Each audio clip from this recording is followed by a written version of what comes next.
Occupational English Test. Listening Test. This test has 3 parts. In each part, you'll hear a number of different extracts. At the start of each extract, you'll hear this sound. You'll have time to read the questions before you hear each extract, and you'll hear each extract once only. Complete your answers as you listen. At the end of the test, you'll have 2 minutes to check your answers. Part A. In this part of the test, you'll hear 2 different extracts. In each extract, a health professional is talking to a patient. For questions 1 to 24, complete the notes with information that you hear. Now, look at the notes for Extract 1. Extract 1, questions 1 to 12. For questions 1 to 12, complete the notes with a word or short phrase that you hear. You now have 30 seconds to look at the notes.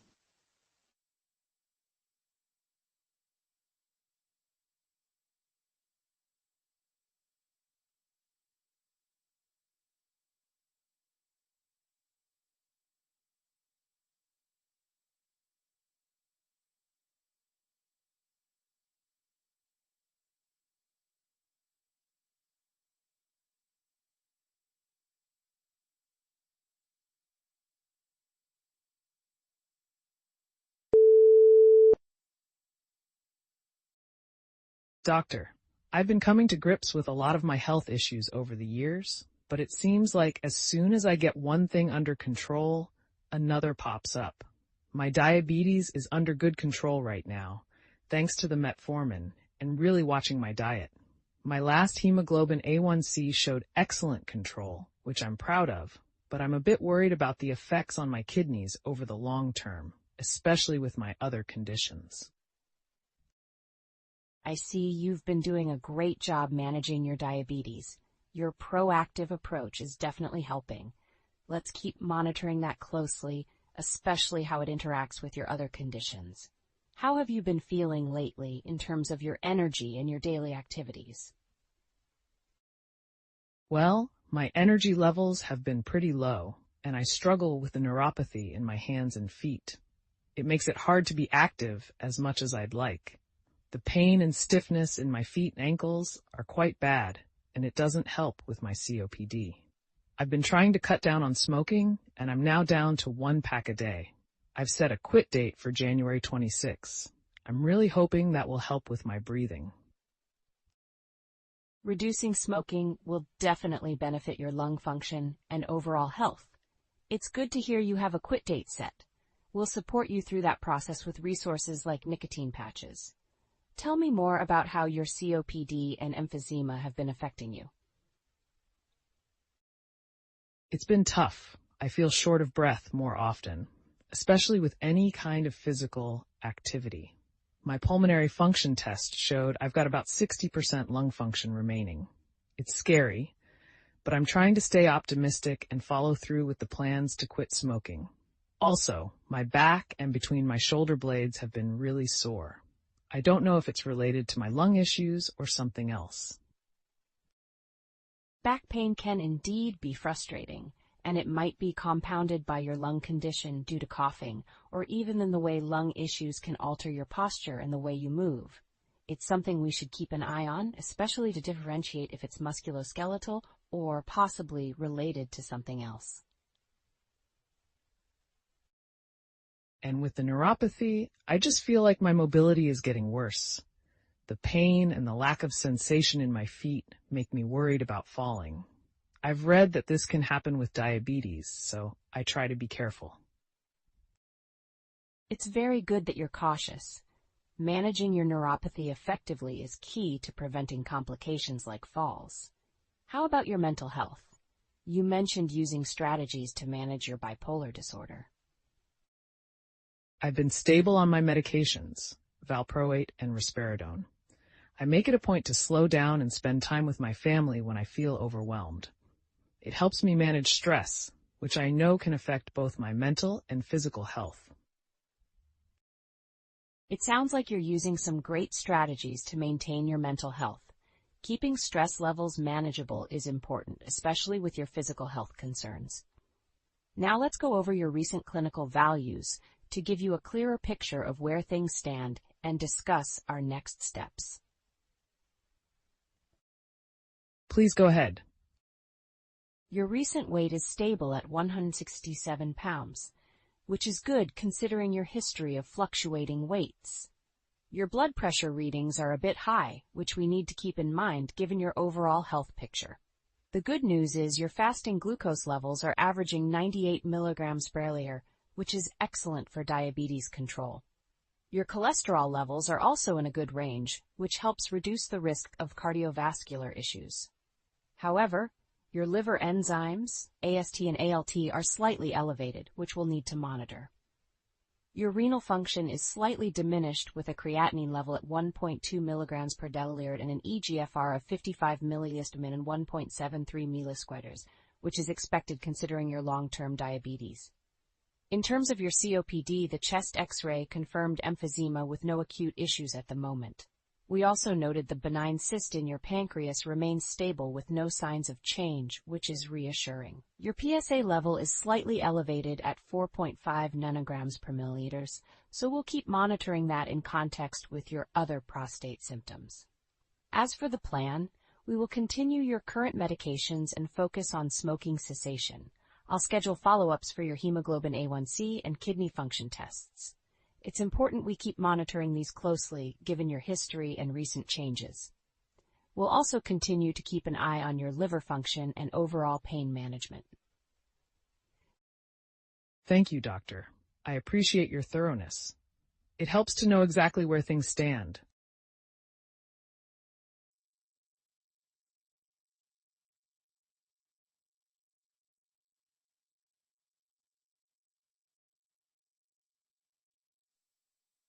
Extract 2, questions 13 to 24. For questions 13 to 24, complete the notes with a word or short phrase that you hear. You now have 30 seconds to look at the notes.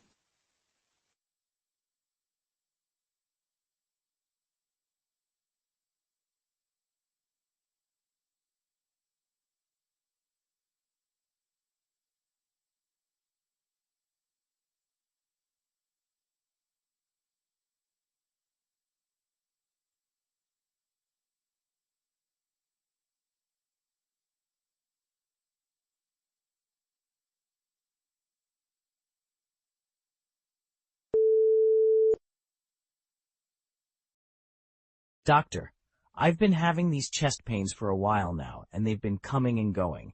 The worst one was a few months back. It felt like a 6 out of 10. I ended up in the hospital for that. They did some tests and noticed some blockages, but things have been a bit better since then. Still, the chest pain pops up now and then, but it's more like a 3 or 4 out of 10. I see. Can you describe these chest pains a bit more? Like, where exactly do you feel them? And do they spread anywhere else? What seems to trigger them? It's mostly in the center of my chest. Sometimes it feels a bit like pressure. Other times it's more of a sharp pain. It doesn't really spread to other areas, just stays in the chest. I've noticed that sometimes after eating certain foods or when I'm stressed, the pain comes back. You mentioned hospital visits and tests. Can you tell me more about your history with heart issues and any other significant medical procedures you've undergone? Well, I've had a couple of heart attacks before. One just recently in April, and a couple way back in 1998 and 1999. Each time they found blockages and put in stents. This last time, they even placed new stents over the old ones. Apart from that, I have a history of deep vein thrombosis in both legs since 1998, which has been quite a challenge. I also had a craniotomy with a patch inserted and some surgery on my left leg for drainage and swelling issues. That's quite a medical journey you've had. How about your medications? Are you managing to take them as prescribed? Yes, I take a bunch of medications like aspirin, warfarin. I've been adjusting that one after INR tests. Metoprolol, simvastatin, Coumadin. some diuretics, and they've just told me to start on Plavix right away until I see a cardiologist. Good. It's important to keep up with those, especially with your complex history. Have you noticed any side effects or issues with the medications? Not particularly, doctor. I manage them okay, but it's a lot to keep track of, especially with the warfarin and keeping my INR levels stable.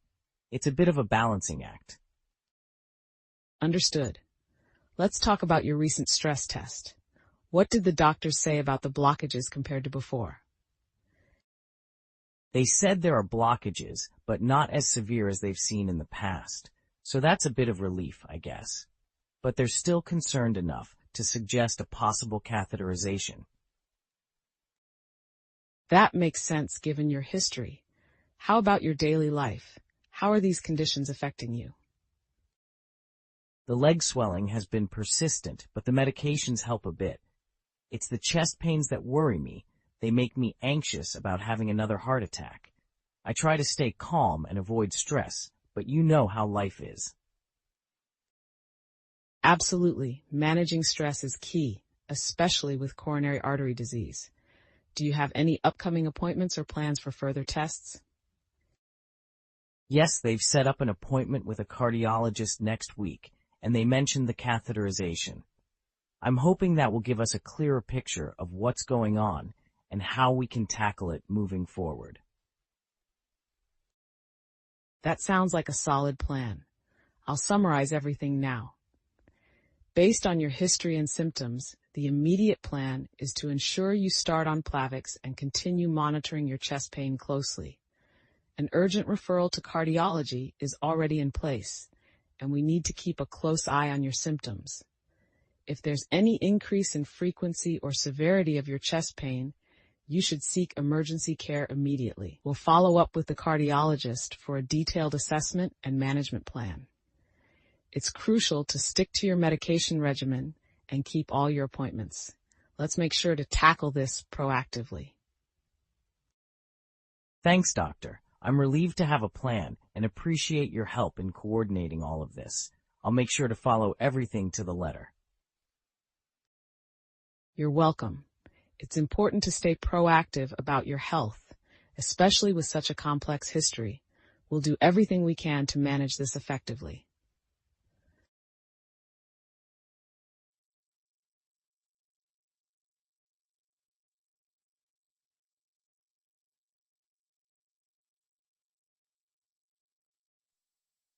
That is the end of Part A. Now look at Part B. Part B. In this part of the test, you'll hear 6 different extracts.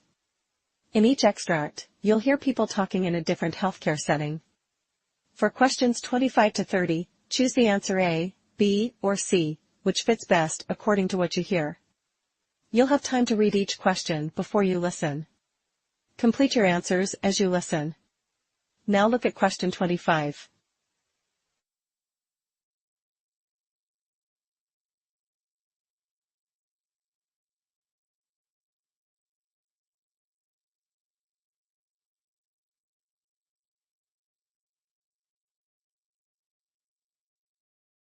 The major hurdle we face is the integration of multiple health services. For instance, how do we ensure seamless communication between primary care providers and specialists? Absolutely. And beyond that, addressing socioeconomic barriers is crucial. Many of our patients lack access to reliable transportation or live in food deserts, which severely limits their ability to follow medical advice. Right. And let's not forget about technology. While digital health can offer solutions, not all patients have access to the necessary tools or are comfortable using them. That's a valid point. Perhaps part of our strategy should involve community outreach and education, making sure we meet patients where they are, both literally and figuratively. I agree. Additionally, ensuring that our staff are trained to handle these diverse challenges is key. We need effective communication skills across all levels of staff, not just among doctors, but also nurses and support staff. Let's also consider how we can utilize data more effectively to predict and mitigate potential health crises, which would allow us to act before the patient's condition worsens significantly.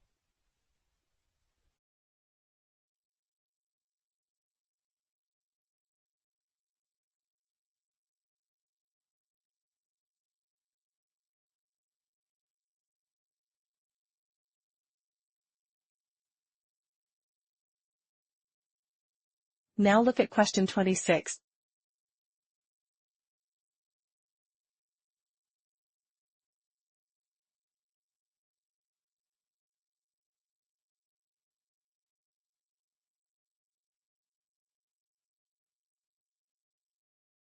I understand that this is a lot to take in, and it's perfectly normal to feel overwhelmed. Let's take things one step at a time. What concerns you the most right now? I'm just scared. What if the treatment doesn't work? I have my family to think about. Those are valid fears, and it's okay to express them. Let's discuss what we know about your treatment options and how we can address these concerns together. It's just all so much. How do I know what the right decision is? We'll go through everything step by step. I'll provide you with all the information you need, and we'll make decisions together. You're not alone in this. Thank you. That does help. I guess knowing there's a plan and support changes things.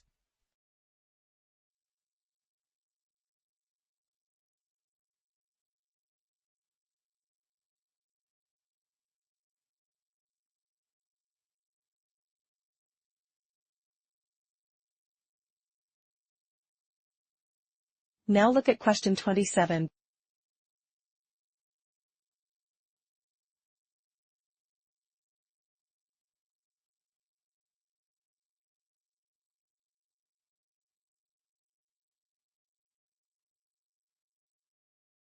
Let's focus on improving our patient education materials. We need them to be more accessible and easier to understand.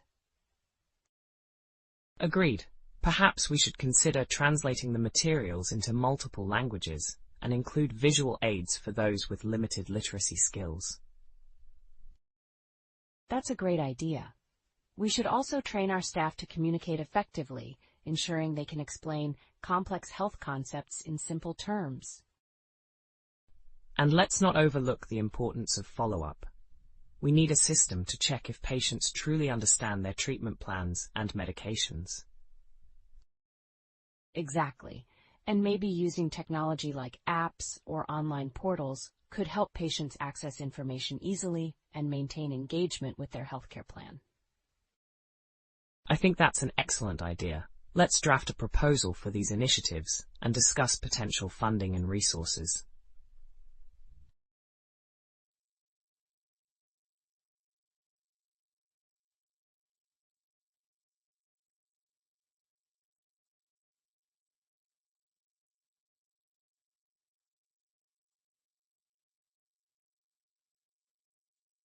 Now look at question 28.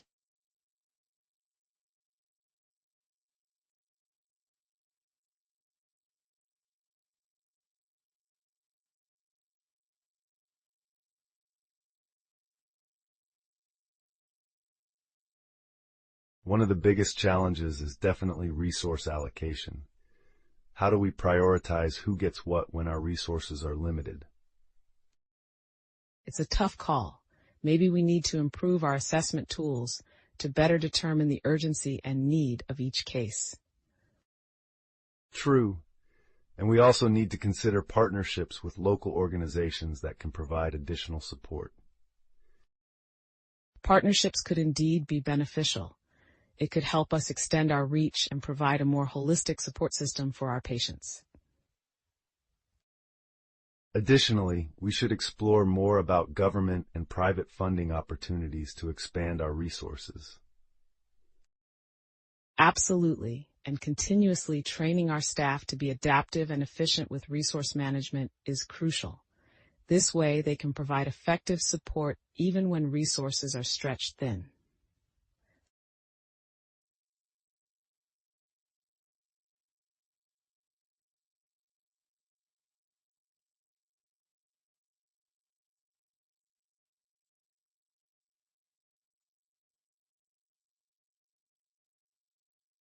Now look at question 29.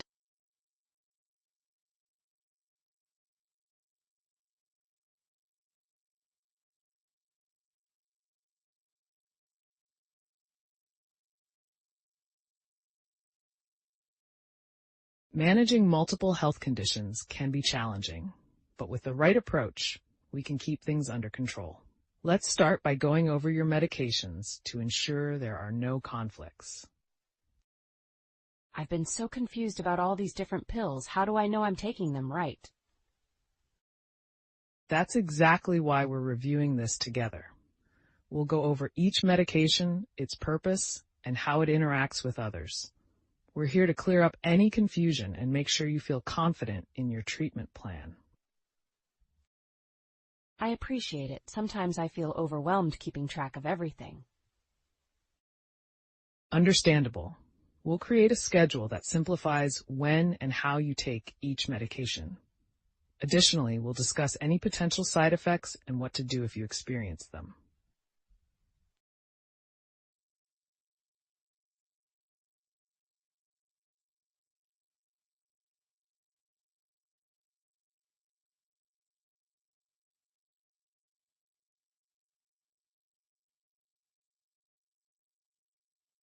Now look at question 30.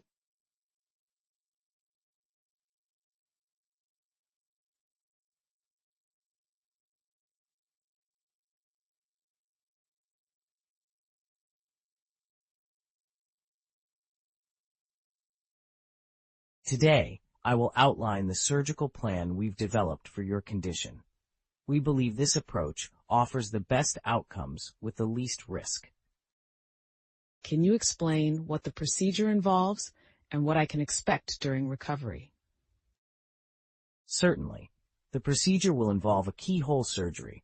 During recovery, you'll be closely monitored and will manage any pain or discomfort. Our team will support you every step of the way, ensuring a smooth recovery. That sounds reassuring. How long is the recovery period typically? Recovery time varies by individual, but generally, you can expect to spend a few days in the hospital, followed by a few weeks of at-home recovery. During this time, we'll have regular check-ins and provide any necessary support.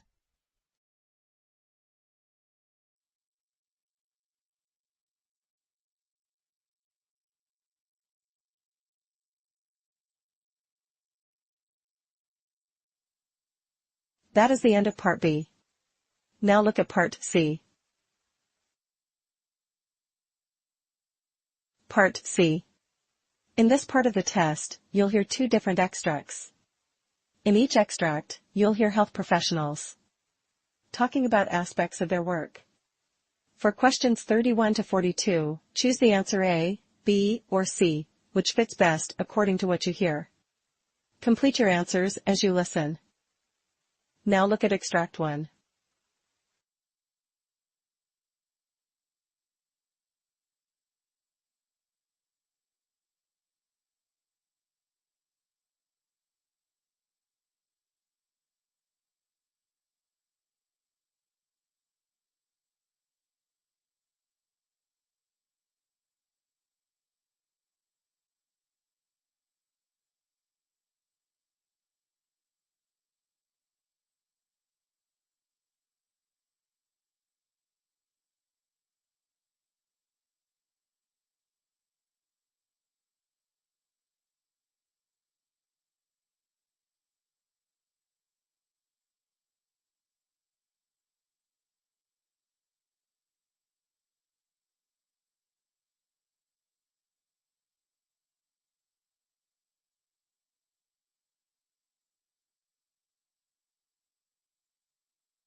Welcome everyone. Today, we delve into the complexities of managing sarcoidosis, an inflammatory disease that remains a challenge in the medical community due to its unpredictable manifestations and impact on various organ systems. To discuss this, I'm joined by Dr. Elaine Carter, an expert in pulmonary medicine with extensive experience in sarcoidosis. Thank you for having me. Sarcoidosis is indeed a fascinating condition, primarily because it can affect almost any organ system, although it most commonly impacts the lungs. This systemic nature makes diagnosis and management particularly challenging. Exactly, Dr. Carter.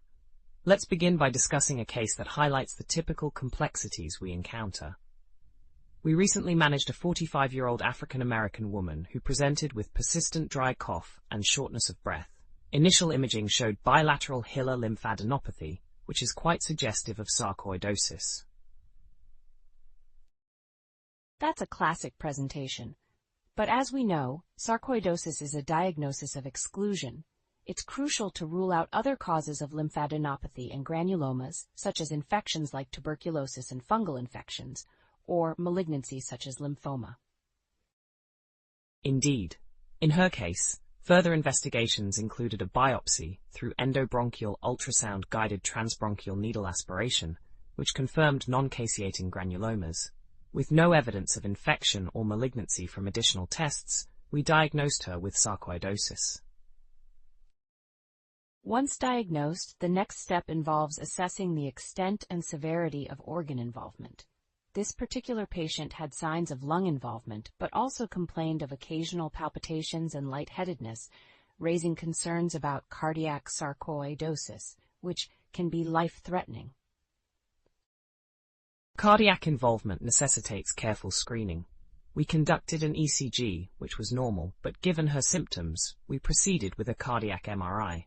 This revealed late gadolinium enhancement, indicative of myocardial inflammation, confirming cardiac involvement. Managing sarcoidosis with cardiac involvement is complex. Although corticosteroids are the mainstay of treatment for inflammation in sarcoidosis, they can have significant side effects.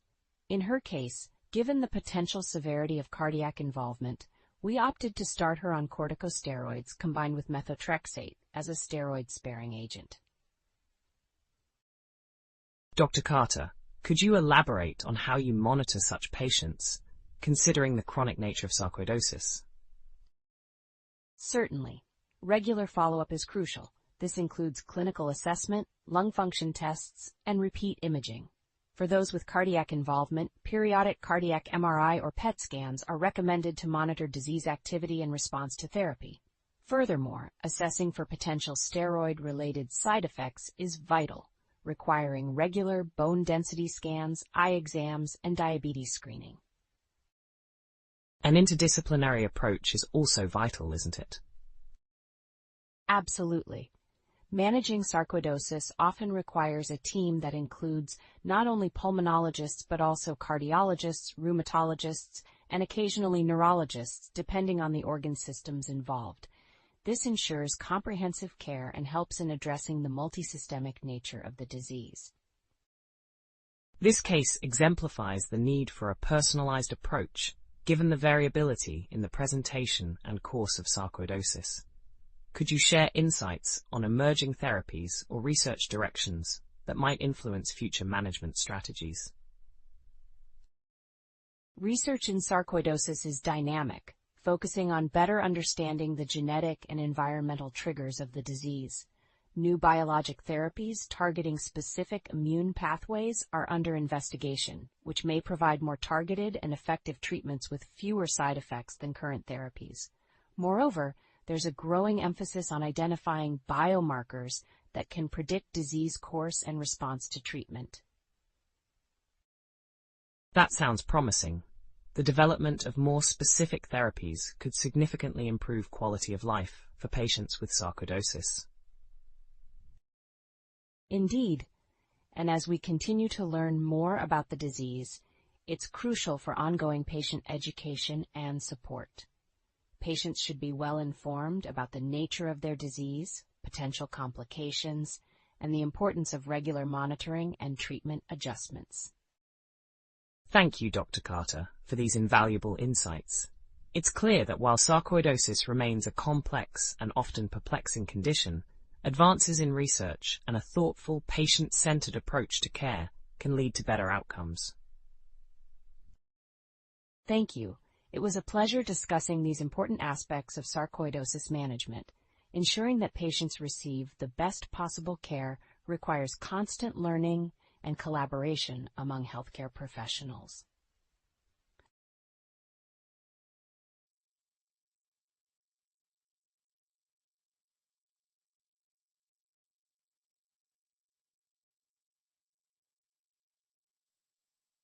Now look at Extract 2. Extract 2, questions 37 to 42. You now have 90 seconds to read questions 37 to 42.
Hello, everyone. Thank you for joining today's discussion on an increasingly important aspect of pediatric health, sleep-related infant deaths.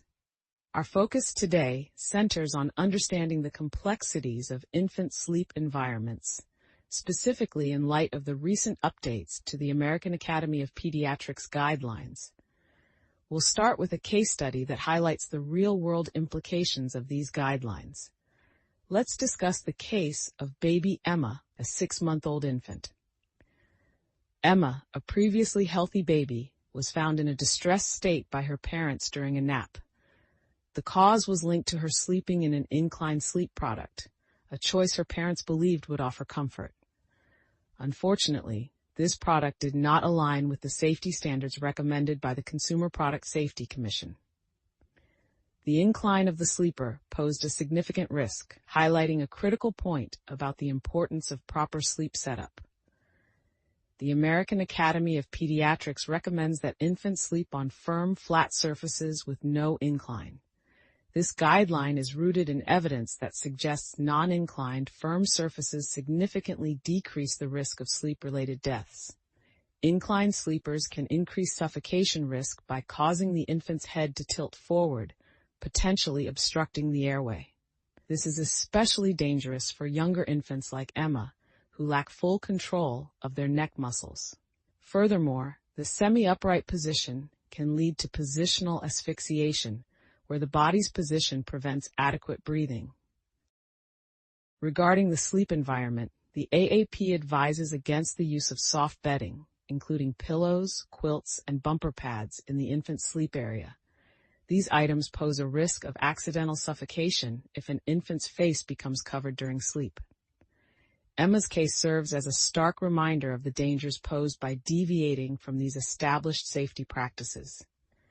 Despite parents' best intentions to ensure comfort, the safety risks are considerable. The role of baby monitors in preventing sudden infant death syndrome, SIDS, or other sleep-related issues also warrants discussion. While such monitors can offer reassurance, they must not replace the essential physical and environmental safety measures.